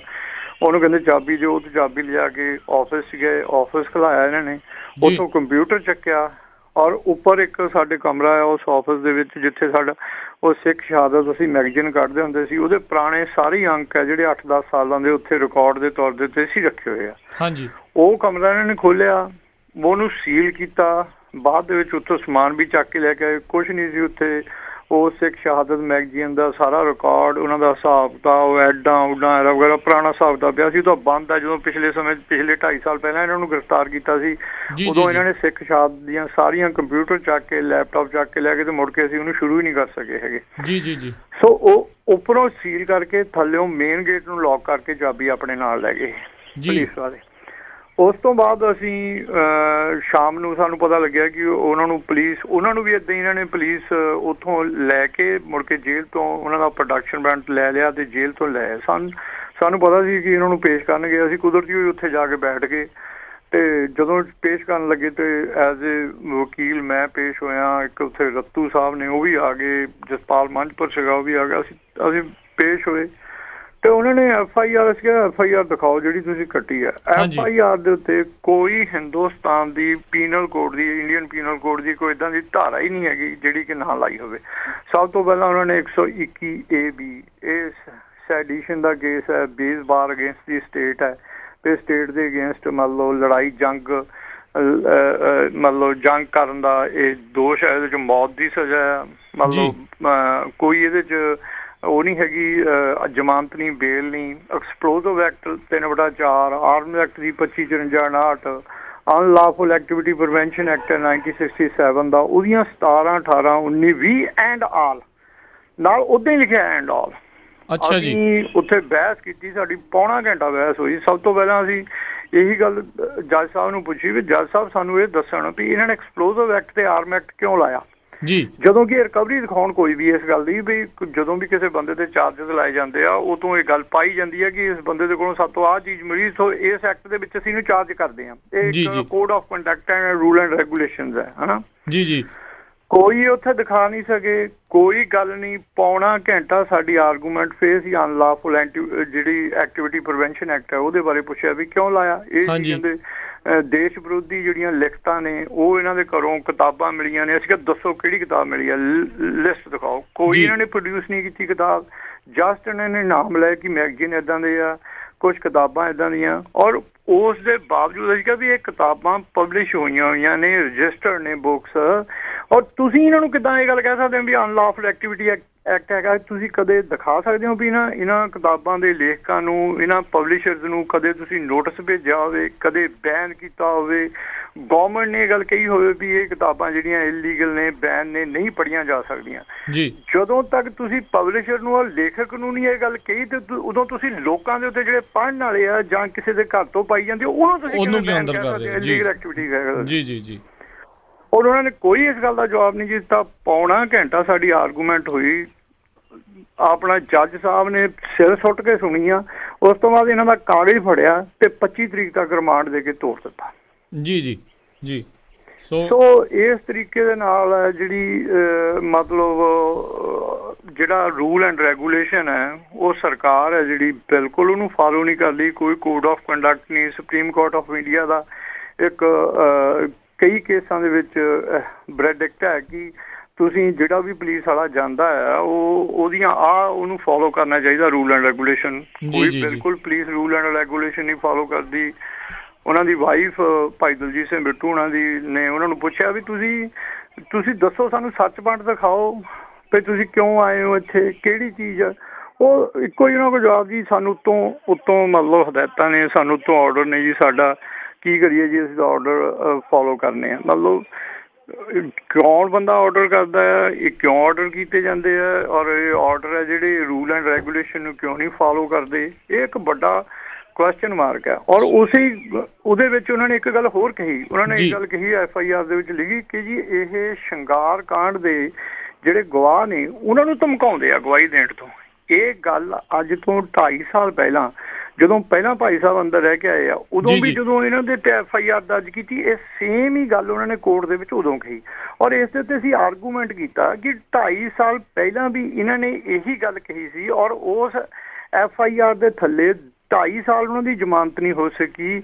ਅੱਜ ਉਹ ਕੇਸ ਹੈ ਜਿਹੜਾ ਪੈਂਡਿੰਗ ਪਿਆ ਕੋਰਟ ਦੇ ਵਿੱਚ, ਔਰ ਜੱਜ ਸਾਹਿਬ ਹੈ ਜਿਹੜੇ ਉਹਦੇ ਤੇ ਚਾਰਜ ਲਾਉਣ ਨੂੰ ਤਿਆਰ ਨਹੀਂ, ਉਹਦੀਆਂ ਗਵਾਹੀਆਂ ਨਹੀਂ ਹੋ ਰਹੀਆਂ, ਚਾਰਜ ਲਾਉਣ ਨੂੰ ਤਿਆਰ ਨਹੀਂ। ਉਹ ਇਹ ਗੱਲ ਕਹਿ ਰਿਹਾ ਹੈ ਕਿ ਪੁਲਿਸ ਪ੍ਰੋਸੀਕਿਊਸ਼ਨ ਦੇ ਕੋਲ ਐਨਫ ਐਵੀਡੈਂਸ ਨਹੀਂ ਹੈਗੀ ਕਿ ਇਹ ਚਾਰਜ ਫਰੇਮ ਕੀਤੇ ਜਾਣ, ਮਤਲਬ ਇਸ ਚਾਰਜ ਦੇ ਥੱਲੇ ਮੈਂ ਕੇਸ ਨੂੰ ਅੱਗੇ ਟ੍ਰਾਇਲ ਕਰਾਂ। ਤੇ 2.5 ਸਾਲ ਦਾ ਉਹ ਕੇਸ ਖੜਾ ਤੇ ਭਾਈ ਦਲਜੀਤ ਸਿੰਘ ਬਿੱਟੂ 2.5 ਸਾਲ ਉਹਤੇ ਚਾਰਜ ਨਹੀਂ ਲੱਗੇ ਔਰ ਉਹਦੇ ਲਈ ਇਹ 2.5 ਸਾਲ ਜੇਲ੍ਹ ਦੇ ਅੰਦਰ ਬੰਦ ਰਹੇ ਆ। ਅਸੀਂ ਉਹਨਾਂ ਨੂੰ ਕਿਹਾ ਵੀ ਇੱਕ ਨਵਾਂ ਬਿਲਕੁਲ ਉਹੀ ਸੇਮ ਚਾਰਜਸ ਦੇ ਉੱਤੇ ਦੁਬਾਰਾ ਇਹ ਕੇਸ ਉਹਦੇ ਤੇ ਅੱਗੇ ਬੇਲ ਹੋ ਚੁੱਕੀ ਆ, ਬਾਹਰ ਆ ਚੁੱਕੇ ਆ, 2.5 ਸਾਲ ਹੋ ਗਿਆ ਕੇਸ ਪੈਂਡਿੰਗ ਪਿਆ, ਕੋਈ ਸੁਣਵਾਈ ਨਹੀਂ ਹੈਗੀ।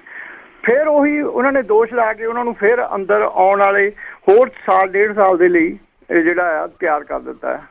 ਇਹ ਮਤਲਬ ਇੱਥੋਂ ਦੀ ਜੋ ਅੱਜ ਦੇ ਰੂਲਿੰਗ ਪਾਰਟੀ ਹੈ ਜਾਂ ਜਿਹੜੇ ਪੰਜਾਬ ਦੇ ਹੋਮ ਮਿਨਿਸਟਰ ਸੁਖਬੀਰ ਸਿੰਘ ਬਾਦਲ ਨੇ ਉਹ ਰਿਸਪੌਂਸਿਬਲ ਨੇ ਮਤਲਬ ਰੂਲ ਐਂਡ ਰੈਗੂਲੇਸ਼ਨ ਨੂੰ ਲਾਗੂ ਕਰਨ ਦੇ ਲਈ, ਪੰਜਾਬ ਦੇ ਵਿੱਚ ਕੋਡ ਆਫ ਕੰਡਕਟ ਨੂੰ ਲਾਗੂ ਕਰਨ ਦੇ ਲਈ। ਅਸੀਂ ਇਹ ਸਮਝਦੇ ਹਾਂ ਕਿ ਬਿਲਕੁਲ ਹੀ ਮਤਲਬ ਜਿਹੜਾ ਕੋਈ ਕੋਡ ਆਫ ਕੰਡਕਟ, ਕੋਈ ਰੂਲ ਐਂਡ ਰੈਗੂਲੇਸ਼ਨ ਨਹੀਂ ਲੱਗ ਰਿਹਾ ਔਰ ਸਾਡੀ ਡੈਮੋਕ੍ਰੇਟਿਕ ਆਵਾਜ਼ ਨੂੰ ਬੰਦ ਕਰਨ ਦੇ ਲਈ ਇਹ ਆਪਣੀਆਂ ਜਿਹੜੀਆਂ ਪਾਵਰਾਂ ਨੇ ਗਲਤ ਇਸਤੇਮਾਲ ਕਰ ਰਹੇ ਸਾਨੂੰ ਯੂਜ਼ ਕਰ ਰਹੇ ਆ ਜੀ। ਬਿਲਕੁਲ ਜਿਹੜੀ ਵੀ ਗੱਲ ਜਿਹੜੀ ਹੁਣੇ ਆਪਾਂ ਨੂੰ ਸਰਦਾਰ ਹਰਪਾਲ ਸਿੰਘ ਚੀਮਾ ਹੋਣਾ ਨੇ ਦੱਸੀ ਆ, ਸਾਰਾ ਉਹਨਾਂ ਨੇ ਵਿਸਥਾਰ ਦੇ ਵਿੱਚ ਜਿਹੜੀ ਇਹ ਜਾਣਕਾਰੀ ਸਾਨੂੰ ਦਿੱਤੀ ਆ ਤੇ ਉਹ ਉਹਨਾਂ ਨੇ ਦੱਸਿਆ ਵੀ ਕਿੱਦਾਂ ਇਹ ਵਾਰਦਾਤ ਉਹਨਾਂ ਨੇ ਕਿੱਦਾਂ ਜਿਹੜੇ ਸਮੇਂ ਦੀ ਜਿਹੜੀ ਸਰਕਾਰ ਆ ਉਸ ਨੇ ਆਪਣੇ ਜਿਹੜੇ ਹੱਕਾਂ ਦਾ ਜਿਹੜਾ ਜੀ ਦੁਰਪ੍ਰਯੋਗ ਕਰਦੇ ਹੋਏ ਉਹਨਾਂ ਨੂੰ ਅੰਦਰ ਕੀਤਾ ਆ। ਹਰ ਤਰ੍ਹਾਂ ਦੀ ਧਾਰਾ ਜਿੱਦਾਂ ਉਹ ਦੱਸ ਰਹੇ ਸੀਗੀ ਵੀ ਲਾ ਦਿੱਤੀ ਗਈ ਹੈ ਵੀ ਕੋਈ ਇੱਦਾਂ ਦਾ ਕਿਸੇ ਪਾਸੋਂ ਨਾ ਰਹਿ ਜਾਵੇ ਵੀ ਕਿਤੇ ਫੇਰ ਰਿਹਾ ਨਾ ਹੋ ਜਾਣ। ਮੈਨੂੰ ਲੱਗਦਾ ਜੀ ਸ਼ਾਇਦ ਉਹਨਾਂ ਨੂੰ ਕਿਸੇ ਪਾਸੇ ਇਹੀ ਡਰ ਆ ਵੀ ਕਿਤੇ ਭਾਈ ਦਲਜੀਤ ਸਿੰਘ ਬਿੱਟੂ ਜਾਂ ਭਾਈ ਕੁਲਬੀਰ ਸਿੰਘ ਬੜਾ ਪਿੰਡ ਹੋਣੀ ਜੇ ਬਾਹਰ ਹੈਗੇ ਤਾਂ ਉਹਨਾਂ ਨੂੰ ਇਸੇ ਚੀਜ਼ ਦਾ ਡਰ ਆ ਵੀ ਇਹ ਕਿਤੇ ਸਾਂਝੀ ਰੂਪ ਦੇ ਉੱਤੇ ਇੱਕ ਵੱਡੀ ਸ਼ਕਤੀ ਦੇ ਰੂਪ ਦੇ ਵਿੱਚ, ਕਿਉਂਕਿ ਲੋਕ ਉਹਨਾਂ ਦੇ ਪਿੱਛੇ ਨੇ, ਲੋਕ ਉਹਨਾਂ ਦੀ ਸੁਣਦੇ ਨੇ, ਇਸ ਕਰਕੇ ਵੀ ਉਹ ਸਮੇਂ ਦੀ ਸਰਕਾਰ ਦੇ ਖਿਲਾਫ ਜਿਹੜੇ ਆ ਜੀ ਸਾਰੀ ਜਿਹੜੀ ਆ ਲੋਕ ਨਾ ਹੋ ਜਾਣ, ਇਸ ਕਰਕੇ ਉਹਨਾਂ ਨੂੰ ਸਿਰਫ ਤੇ ਸਿਰਫ ਅੰਦਰ ਰੱਖਣ ਦੀ ਇੱਕ ਕੋਝੀ ਹੋਈ ਜਿਹੜੀ ਆ ਸਾਜ਼ਿਸ਼ ਆ ਉਹ ਇਸ ਦੇ ਵਿੱਚ ਨਜ਼ਰ ਆਉਂਦੀ ਆ। ਬਹੁਤ ਬਹੁਤ ਅਸੀਂ ਤੁਹਾਡਾ ਧੰਨਵਾਦ ਕਰਦੇ ਹਾਂ ਸਰਦਾਰ ਹਰਪਾਲ ਸਿੰਘ ਚੀਮਾ ਜੀ, ਤੁਸੀਂ ਸਾਡੇ ਨਾਲ ਜੁੜੇ। ਮੈਂ ਇੱਕ ਗੱਲ ਤੁਹਾਡੇ ਰੇਡੀਓ ਦੇ ਥਰੂ ਬਾਹਰ ਬੈਠੇ ਹੋਏ ਸਿੱਖ ਭਾਈਚਾਰੇ ਨੂੰ ਕਹਿਣਾ ਚਾਹੁੰਦਾ ਜੀ। ਜ਼ਰੂਰ। ਕਿ ਹੋ ਸਕਦਾ ਹੈ ਕਿ ਪੰਜਾਬ ਦੇ ਵਿੱਚ ਰਹਿਣ ਵਾਲਾ ਸਿੱਖ ਆਪਣੀਆਂ ਨਿੱਜੀ ਲੋੜਾਂ ਦੇ ਤੌਰ ਦੇ ਉੱਤੇ ਇਸ ਜਿਹੜੀ ਡੈਮੋਕ੍ਰੇਟਿਕ ਲੋਕਤੰਤਰ ਦਾ ਘਾਣ ਹੋ ਰਿਹਾ ਇਹਦੇ ਅਗੇਂਸਟ ਆਵਾਜ਼ ਬੁਲੰਦ ਕਰਨ ਦੇ ਲਈ ਨਾ ਅੱਗੇ ਆਵੇ, ਨਾ ਪਿਛਲੇ ਸਮੇਂ ਦੇ ਵਿੱਚ ਆਇਆ। ਬਹੁਤ ਘੱਟ ਬੰਦੇ ਆ ਜਿਹੜੇ ਇਹ ਲੜ ਰਹੇ ਆ ਫਰੰਟ ਦੇ ਉੱਤੇ, ਔਰ ਉਹੀ ਆ ਜਿਹੜੇ ਇਸ ਰੂਲਿੰਗ ਪਾਰਟੀ ਦਾ ਜਾਂ ਮਤਲਬ ਇਸ ਸਰਕਾਰ ਦਾ ਸਾਹਮਣਾ ਕਰ ਰਹੇ ਆ ਤੇ ਸਹਿ ਵੀ ਰਹੇ ਆ ਤਸ਼ੱਦਦ ਆਪਣੇ ਸੀਨਿਆਂ ਦੇ ਉੱਤੇ ਜਾਂ ਆਪਣੇ ਸਿਜਿਆਂ ਦੇ ਉੱਤੇ। ਬਾਹਰ ਦੇ ਲੋਕ ਜਿੰਨਾ ਸਿੱਖ ਡਾਇਸਪੋਰਾ ਬਾਹਰ ਬੈਠਾ, ਮੈਂ ਇਹ ਸਮਝਦਾ ਵੀ ਇਹ ਸਮਾਜ ਦੇ ਵਿੱਚ ਇੱਕ ਇਨਸਾਨ ਨੂੰ ਜਿਉਣ ਦੇ ਲਈ ਉਹਦੇ ਫਰਜ਼ ਕੀ ਨੇ ਤੇ ਉਹਦੀਆਂ ਲੋੜਾਂ ਕੀ ਨੇ ਤੇ ਉਹਨਾਂ ਦੇ ਹੱਕ ਕੀ ਨੇ, ਇਹ ਮੈਨੂੰ ਲੱਗਦਾ ਹੈ ਕਿ ਬਾਹਰ ਵਿਦੇਸ਼ਾਂ ਦੇ ਵਿੱਚ ਬੈਠਾ ਹੋਇਆ ਜਿਹੜਾ ਭਾਈਚਾਰਾ ਹੈ ਉਹ ਤੋਂ ਵਧੀਆ ਤਰੀਕੇ ਦੇ ਨਾਲ ਕੋਈ ਨਹੀਂ ਜਾਣਦਾ ਹੈਗਾ ਜੀ।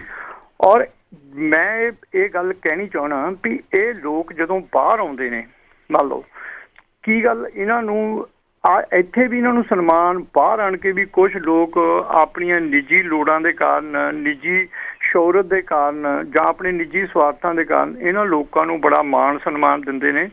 ਤੁਹਾਨੂੰ ਘੱਟ ਤੋਂ ਘੱਟ ਵੀ ਡੈਮੋਕ੍ਰੇਟਿਕ ਫਰੰਟ ਦੇ ਉੱਤੇ ਰਹਿ ਕੇ ਡੈਮੋਕ੍ਰੇਸੀ ਦੇ ਨਾਲ, ਲੋਕਤੰਤਰ ਦੇ ਨਾਲ ਤਾਂ ਇੱਕ ਗੱਲ ਇਹਨਾਂ ਨੂੰ ਪੁੱਛਣੀ ਬਣਦੀ ਹੈ ਕਿ ਆਪਾਂ ਨੇ ਉਸ ਅਕਾਲ ਪੁਰਖ ਦੀ ਕਚਹਿਰੀ ਦੇ ਵਿੱਚ ਸਾਰਿਆਂ ਨੇ ਜਾ ਕੇ ਇੱਕ ਦਿਨ ਜਾਣਾ ਆ ਤੇ ਉਹਨੂੰ ਇੱਕ ਜਵਾਬਦੇਹ ਹੋਣਾ ਆ, ਔਰ ਉੱਥੇ ਜਵਾਬਦੇਹੀ ਆ ਜਿਹੜੀ ਉਸ ਅਕਾਲ ਪੁਰਖ ਦੀ ਕਚਹਿਰੀ ਦੇ ਵਿੱਚ ਇਹੀ ਹੁੰਦੀ ਆ ਕਿ ਤੂੰ ਮਾਤ ਲੋਕ ਦੇ ਇਨਸਾਨ, ਤੂੰ ਆਪਣੇ ਮਾਤ ਲੋਕ ਦੇ ਉੱਤੇ ਗਿਆ ਔਰ ਤੂੰ ਜੋ ਅਕਾਲ ਪੁਰਖ ਨੇ ਰਾਈਟ ਬਣਾਏ ਆ, ਜੋ ਫੰਡਾਮੈਂਟਲ ਰਾਈਟ ਸਾਨੂੰ UN ਨੇ ਵੀ ਦਿੱਤੇ ਆ, ਸਾਰਿਆਂ ਲੋਕਾਂ ਨੇ ਸਮਾਜ ਨੂੰ ਬਿਹਤਰ ਬਣਾਉਣ ਦੇ ਲਈ ਇੱਕ ਬੰਦੇ ਦੇ ਰਾਈਟ ਬਣਾਇਆ, ਅਗਰ ਉਹਦੇ ਉੱਤੇ ਜ਼ੁਲਮ ਹੁੰਦਾ, ਜੋ ਗੁਰੂ ਨਾਨਕ ਦੇਵ ਜੀ ਸਾਹਿਬ ਦਾ ਪੈਗਾਮ ਹੈ ਸ਼ੁਰੂ ਤੋਂ ਲੈ ਕੇ ਹੁਣ ਤੱਕ, ਜਿਸ ਤਰੀਕੇ ਨਾਲ ਗੁਰੂਆਂ ਨੇ ਸਾਨੂੰ ਸਿੱਖਿਆਵਾਂ ਦਿੱਤੀਆਂ ਨੇ, ਜਿਸ ਤਰੀਕੇ ਨਾਲ ਸਾਡੇ ਜਰਨੈਲਾਂ ਨੇ, ਸਾਡੇ ਜਿਹੜੇ ਸਿੱਖ ਇਤਿਹਾਸ ਦੇ ਮਤਲਬ ਜਿਨ੍ਹਾਂ ਨੂੰ ਨੀਹਾਂ ਅਸੀਂ ਕਹਿੰਦੇ ਆ, ਉਹਨਾਂ ਨੇ ਸਾਨੂੰ ਜਿਸ ਤਰੀਕੇ ਦੀ ਪ੍ਰੇਰਨਾ ਦਿੱਤੀ ਆ, ਸਾਨੂੰ ਉਹਦੇ ਉੱਤੇ ਵਰਕ ਕਰਨਾ ਚਾਹੀਦਾ। ਉਹਨਾਂ ਸਿੱਖਿਆਵਾਂ ਦੇ ਉੱਤੇ ਅਸੀਂ ਜਵਾਬਦੇਹ ਹੋਣਾ। ਇੱਕ ਦਿਨ ਇਹਨਾਂ ਨੂੰ ਪੁੱਛੋ ਤੇ ਤੁਸੀਂ ਪੰਜਾਬ ਦੇ ਵਿੱਚ ਆਪਣੀ ਰਾਜ ਸੱਤਾ ਨੂੰ ਬਣਾਉਣ ਦੇ ਲਈ, ਆਪਣੀ ਰਾਜ ਸੱਤਾ ਦੀ ਕਾਇਮੀ ਦੇ ਲਈ ਇਹ ਮਨੁੱਖਤਾ ਦਾ ਘਾਣ ਜਾਂ ਡੈਮੋਕ੍ਰੇਸੀ ਦਾ ਘਾਣ ਕਿਉਂ ਕਰ ਰਹੇ ਹੋ? ਜੀ ਬਿਲਕੁਲ। ਜਿਹੜੀ ਆ ਤੁਸੀਂ ਇੰਨਾ ਕੁ ਤਾਂ ਤੁਹਾਡਾ ਸਾਰਿਆਂ ਦਾ ਹੱਕ ਬਣਦਾ, ਚਲੋ ਹੋਰ ਨਹੀਂ ਕੁਛ ਵੀ, ਇੰਨਾ ਕੁ ਫਰਜ਼ ਬਣਦਾ ਤੁਹਾਡਾ ਮਨੁੱਖੀ ਸਮਾਜ ਦੇ ਪ੍ਰਤੀ, ਆਪਣੀ ਕੌਮ ਦੇ ਪ੍ਰਤੀ, ਆਪਣੀ ਧਰਮ ਦੇ ਪ੍ਰਤੀ, ਕਿ ਅਸੀਂ ਅਗਰ ਸਿੱਖ ਹਾਂ ਤੇ ਅਸੀਂ ਜਿਹੜੇ ਸਿੱਖ ਸਿਧਾਂਤ ਨੂੰ ਆਪਣੀ ਅਮਲੀ ਜੀਵਨ ਦੇ ਵਿੱਚ ਫੋਲੋ ਕਰੀਏ। ਜੀ ਅੱਜ ਹੀ ਹਰਪਾਲ ਸਿੰਘ ਚੀਮਾ ਜੀ ਜਿਹੜੀ ਤੁਸੀਂ ਗੱਲ ਕਹੀ ਆ ਇਹ ਬਿਲਕੁਲ ਸੱਚ ਆ ਵੀ ਜਦ ਕੋਈ ਵੀ ਪੰਜਾਬ ਤੋਂ ਆਉਂਦਾ ਆ, ਕੋਈ ਮੰਤਰੀ, ਕੋਈ ਸੰਤਰੀ, ਤੇ ਅਸੀਂ ਪੱਬਾਂ ਭਾਰ ਹੋ ਕੇ ਇੱਥੇ ਦੇ ਜਿਹੜੇ ਸਿੱਖ ਆ ਉਹਨਾਂ ਨੂੰ ਕਦੀ ਵੀ ਨਹੀਂ ਪੁੱਛਦੇ ਭਾਈ ਤੁਸੀਂ ਇਹ ਹਾਲ ਕਿਉਂ ਕਰ ਰਹੇ ਆ ਸਾਡੇ ਭੈਣਾਂ ਤੇ ਭਰਾਵਾਂ ਦਾ, ਤੇ ਉਹਨਾਂ ਦੇ ਕਹਿੰਦੇ ਘਰਾਂ ਦੇ ਵਿੱਚ ਲਿਜਾ ਕੇ ਉਹਨਾਂ ਨੂੰ ਨਵਾਜਦੇ ਆ ਤੇ ਉਹਨਾਂ ਨੂੰ ਕਿਹੜੀਆਂ ਪਬਲਿਕ ਥਾਵਾਂ ਤੇ ਵੀ ਕਈ ਵਾਰ ਲਿਜਾ ਕੇ ਅਸੀਂ ਨਵਾਜਦੇ ਆ ਤੇ ਉਸ ਟਾਈਮ ਤੇ ਅਸੀਂ ਇਹਨਾਂ ਲੋਕਾਂ ਨੂੰ ਕੁਛ ਨਹੀਂ ਪੁੱਛਦੇ। ਜਿਹੜਾ ਤੁਸੀਂ ਇਹ ਕਹੀ ਆ ਗੱਲ, ਇਹ ਬਿਲਕੁਲ ਜਾਇਜ਼ ਆ ਤੇ ਇਵੇਂ ਹੋ ਵੀ ਰਿਹਾ ਆ ਤੇ ਇਹ ਹਜੇ ਹੁਣ ਹੋ ਕੇ ਵੀ ਹਟਿਆ। ਘੱਟ ਤੋਂ ਘੱਟ ਇਹਨਾਂ ਨੂੰ ਜਵਾਬਦੇਹ ਤਾਂ ਬਣਾਉਣਾ ਚਾਹੀਦਾ ਜੀ, ਡੈਮੋਕ੍ਰੇਟਿਕ ਫੀਲਡ ਦੇ ਲਈ ਜਵਾਬਦੇਹ। ਅਸੀਂ ਨਹੀਂ ਕਹਿੰਦੇ ਵੀ ਤੁਸੀਂ ਕਿਸੇ ਸੋਚ ਦੇ ਜਾਂ ਕੋਈ ਜਿਸ ਸੋਚ ਦੇ ਨਾਲ ਨਹੀਂ, ਪਰ ਘੱਟ ਤੋਂ ਘੱਟ ਵੀ ਸਮਾਜ ਦੇ ਵਿੱਚ ਜਿਹੜੀਆਂ ਮਨੁੱਖ ਦੀਆਂ ਮਤਲਬ ਜ਼ਰੂਰਤਾਂ ਨੇ ਉਹਦੇ ਲਈ ਤਾਂ ਤੁਹਾਨੂੰ ਇਹਨਾਂ ਕੰਟਰੀਆਂ ਤੋਂ, ਕੈਨੇਡਾ ਤੋਂ, ਅਮਰੀਕਾ ਤੋਂ ਵਧੀਆ ਤਰੀਕੇ ਦੇ ਨਾਲ ਕੌਣ ਸਿਖਾ ਸਕਦਾ ਕਿ ਬੰਦੇ ਨੇ ਸਮਾਜ ਦੇ ਵਿੱਚ ਕਿਵੇਂ ਜਿਉਣਾ ਤੇ ਉਹਦੇ ਕੀ ਹੱਕ ਬਣਦੇ ਨੇ ਤੇ ਕੀ ਫਰਜ਼ ਬਣਦੇ ਨੇ। ਜੀ ਜੀ ਬਿਲਕੁਲ। ਤੇ ਬਹੁਤ ਵਧੀਆ ਸੰਦੇਸ਼ ਸਰਦਾਰ ਹਰਪਾਲ ਸਿੰਘ ਚੀਮਾ ਉਹਨਾਂ ਨੇ ਦਿੱਤਾ ਆ ਵੀ ਅਸੀਂ ਸਾਰੇ ਅੱਗੇ ਹੋ ਕੇ ਉਹਨਾਂ ਤੋਂ ਜਵਾਬ ਮੰਗੀਏ ਵੀ ਕਿਉਂ ਇੱਦਾਂ ਦੇ ਤਸ਼ੱਦਦ ਉੱਤੇ ਅਜੇ ਵੀ ਉੱਥੇ ਢਾਏ ਜਾ ਰਹੇ ਆ ਪੰਜਾਬ ਦੇ ਵਿੱਚ। ਬਹੁਤ ਬਹੁਤ ਧੰਨਵਾਦ ਸਰਦਾਰ ਹਰਪਾਲ ਸਿੰਘ ਚੀਮਾ ਜੀ, ਤੁਸੀਂ ਸਾਡੇ ਨਾਲ ਜੁੜੇ। ਧੰਨਵਾਦ ਜੀ ਸਾਰਿਆਂ ਦਾ ਬਹੁਤ ਬਹੁਤ, ਆਪ ਜੀ ਦੇ ਰੇਡੀਓ ਦਾ ਜਿਨ੍ਹਾਂ ਨੇ ਪੰਥ ਦੇ ਅੱਗੇ ਰੂਬਰੂ ਕੀਤਾ ਜੀ। ਵਾਹਿਗੁਰੂ ਜੀ ਕਾ ਖਾਲਸਾ, ਵਾਹਿਗੁਰੂ ਜੀ ਕੀ ਫਤਿਹ।